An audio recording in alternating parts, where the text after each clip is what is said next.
The other area that we put in our money is into the EXIM, which is import and export, or export and import infrastructure logistics, in terms of the SEZ, a special category SEZ called free trade warehousing zones, or FTWZs, as well as into domestic district parks or domestic logistics parks, where consolidation of cargo and deconsolidation of cargo can take place and distribution can take place.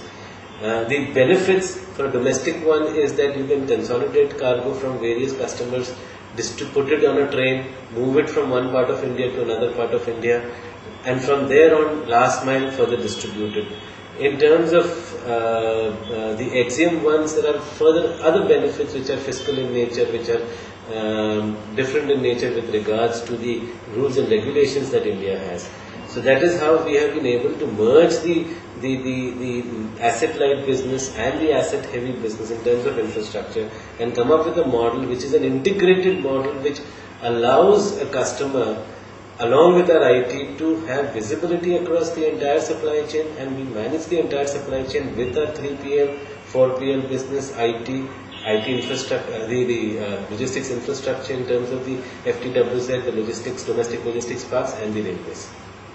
What is on the top of your agenda or priorities now? Well, on top of the agenda is obviously building the zones that we have committed in the two phases. In the first phase is obviously the zone in the western region, the northern region, and the central region, which is next to Mumbai, Delhi, and Nagpur. And the railway first phase of 30 rakes, as well as some of the railway sidings. All of these are working on time. We've got the permissions as desired and as in time, as per the commitments given to our investors and stakeholders.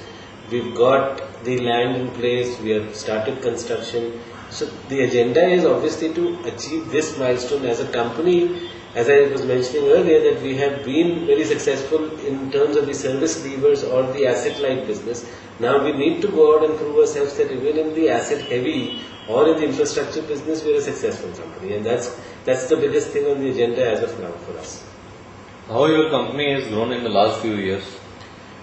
Well, I think it's a phenomenal growth story, because there are a lot of companies as an example one can use, but if you really see a company which has in the last 4 years moved from being, I don't look at market cap really as a tremendous indicator as of today, but if you really look at a company with from a business point of view, from giving a pure freight forwarding vanilla kind of service about 3.5-4 years back as a logistics company, to moving into giving the entire gamut of services in an integrated form with a lot of visibility to the customer, and thereby increasing not only the service levels for a customer, not only the value for a customer tremendously, but also increasing the number of customers across the board, where we started at about 200 customers in about 3.5 years back to about 2,000 customers as we are today.